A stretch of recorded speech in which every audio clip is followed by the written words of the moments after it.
What's up, guys? Welcome back to another video. Today we have for you 5 strength and power pairings that we love to do. So kind of a contrast, complex style. Definitely you don't have to do this type of training. I just absolutely love it for myself, hitting some strength and then hitting a power, more explosive movement afterwards.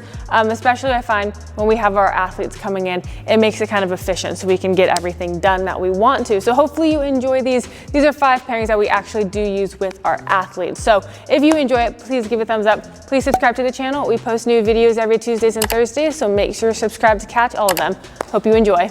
Number 1, we're partnering a back squat with some hurdle jumps. So when it comes to contrast complex training, or you want the load to be a little bit heavier, make sure you have a really solid foundation, make sure you're strong. So we're gonna hit about 4 reps, right, at about like 80%. We don't have to be too particular. Find something that's like an RPE of like, I'd say around 8, right? So we're gonna hit about 4 of those, okay? Just your good old fashioned back squat. We don't need anything crazy.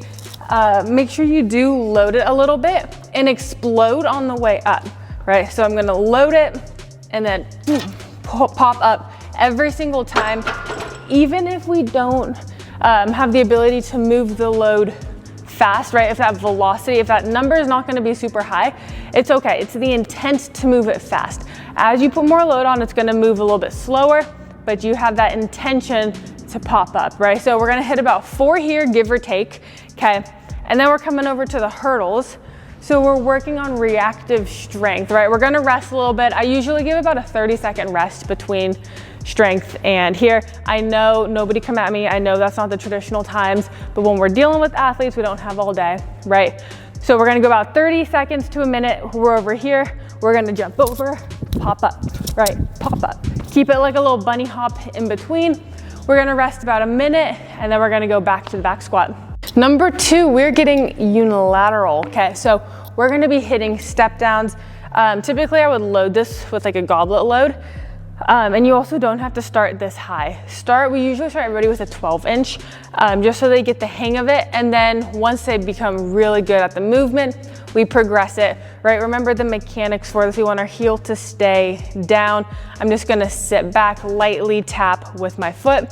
Once again, we're going anywhere from like 4 to 6 reps. Sometimes I'll bump it up a little bit on something unilateral like this, but that sweet spot's gonna be about 4 or 5. So we're gonna go down, like I said, usually you hold a goblet, just right now, I'm very tired, so probably would fall over. So we're gonna be here, we're gonna squat all the way down and then stand up. Can you mute that? So we're gonna squat down, lightly tap, and then stand all the way up. Okay, we're gonna hit this one. If you need to, right, if the balance is tricky, you can hold dumbbells and like as you go down, offset as you're getting proficient at it. All of our athletes have no problem though, right now, being able to be here and then they stand. So with this, oh good Lord, we're coming over here to the box. We are going alternating continuous box jumps. So I love this one because yes, it's reactive, it's coordination, but it also gets the athletes having to really start thinking about what they're doing. As I mentioned, it's that coordination aspect. I'll pull this out for us, but it's that coordination where I have to think about what I'm doing, but become really reactive. So I'm gonna start on 2. I'm gonna jump up, land on 1, jump off, land on 2, land on the other, just pop back and forth.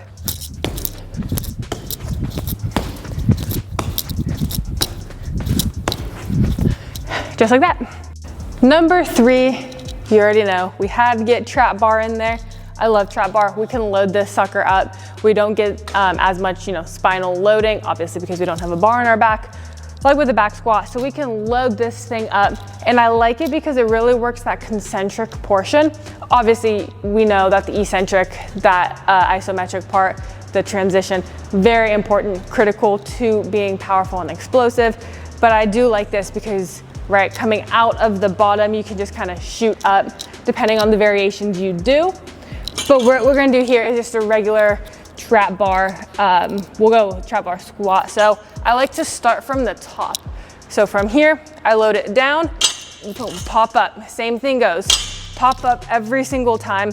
We're gonna load this, once again, hit about 4 reps of it.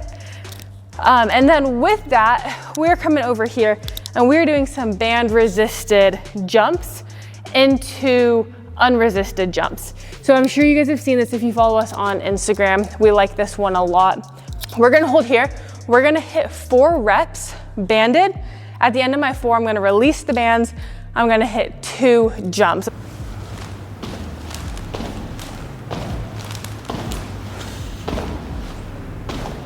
Number 4, we are going a landmine lateral lunge. So you can either hold it up here in this position, or you can hold it down here. Either one, I don't care. If it's up here, okay, we're gonna lunge out, sit back, load it. We can go alternating like this, or we can just stick to one side. If it's down here, we just hold it here, load it. To be honest, sometimes I like this one a little bit better. Get deep, really load it up in your glutes. When we do this, a lot of people, they try to shift their weight too far forward. So they're here too much on that toe. And also too, a lot of people will go like that. All right, so I like to keep that foot down as much as we can. Load this up.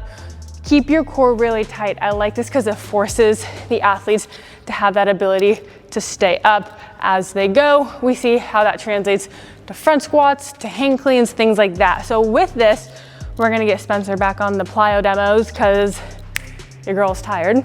So we're gonna go some multi-directional cone hops that Spencer will show you in 3, 2, and not 1.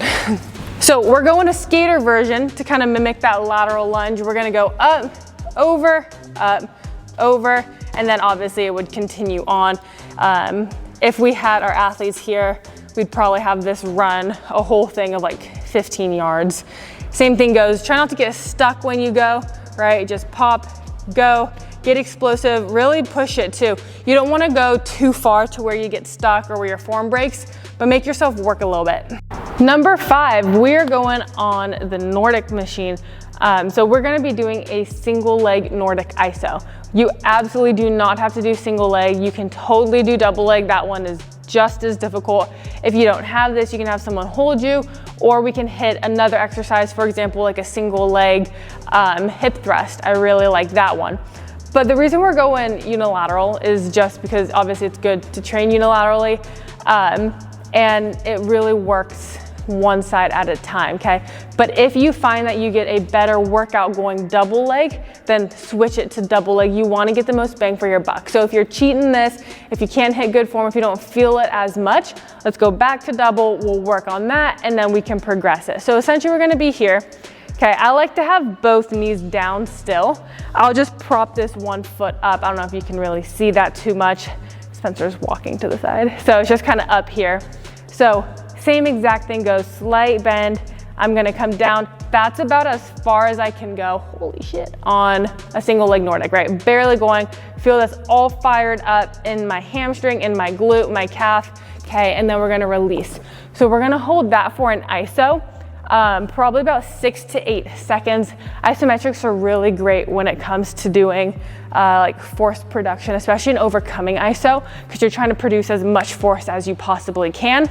Right there, you're holding yourself, not letting yourself drop. With this, we are hitting some alternating single leg broads to a double leg broad. Spencer's gonna show you again in just a sec. Shout out to Spency for taking over as explosive man. So we're gonna go from one to the next, to a double, just like that. Take a little bit in between, make sure you switch the foot you start with. But what we're working on is that ability to be reactive from one to the next, and then we're just doubling up with that power. Good video like for Spencer's jumping abilities. So hopefully you guys enjoy this. Like I said, I love this style of training. Please give the video a thumbs up. Please subscribe to the channel, and we'll catch you in the next one.